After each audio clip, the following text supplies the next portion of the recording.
की परीक्षा है सीबीएसई की, उसको पूरी तरीके से रद्द कर दिया गया है। जो 12वीं के छात्र हैं, जो बची हुई परीक्षा थी, उनको एक विकल्प दिया है कि जो इंटरनल असेसमेंट होता है उसके आधार पे उनको मार्क दिया जाए। हालांकि ये छात्रों के ऊपर डिपेंड करता है कि क्या वो इस सरकार की इस बात को स्वीकार करते हैं या फिर नहीं करते हैं। और जैसे ही सॉलिसिटर जनरल ने ये बताया कि जैसे ही उपयुक्त माहौल होगा, उसके बाद जो सीबीएसई की बची हुई परीक्षाएं हैं वो जो है कंडक्ट कराई जाएंगी। लेकिन अभी फिलहाल जो 1 जुलाई से जो परीक्षाएं होने वाली थी 10वीं और 12वीं की, उसको सीबीएसई ने कैंसिल कर दिया है। सरकार ने सुप्रीम कोर्ट को इस बात की जानकारी दी है। और जैसा मैंने आपको बताया कि 10वीं की जो बची हुई परीक्षा थी वो तो पूरी तरीके से रद्द कर दी गई है, लेकिन जो 12वीं की परीक्षा है, 12th की परीक्षा है, उसमें इंटरनल असेसमेंट का एक ऑप्शन दिया है कि अगर छात्र चाहें तो उनको इस आधार पे मार्क अंक दिया जा सकता है।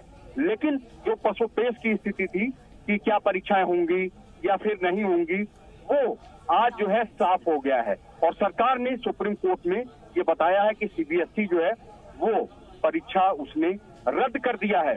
तो अब जो है स्थितियां क्लियर हो गई हैं। हालांकि एक ऑप्शन दिया है, जो 12वीं के सीबीएसई के छात्र हैं उनको दिया है कि इंटरनल असेसमेंट के आधार पे उनको अंक दिया जा सकता है।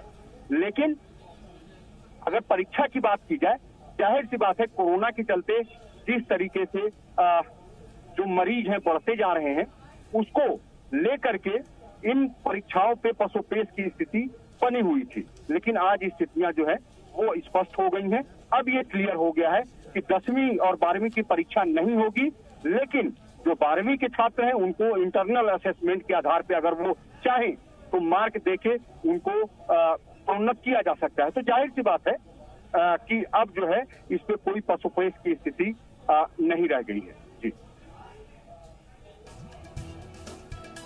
लेकिन राकेश, सवाल ये खड़ा हो रहा है कि मान लीजिए इन परीक्षाओं को रद्द कर दिया गया, लेकिन इस बीच 10वीं परीक्षा जो आप बता रहे हैं कि पूरी तरीके से रद्द किया गया है, इसका जो मूल्यांकन होगा वो कैसे किया जाएगा?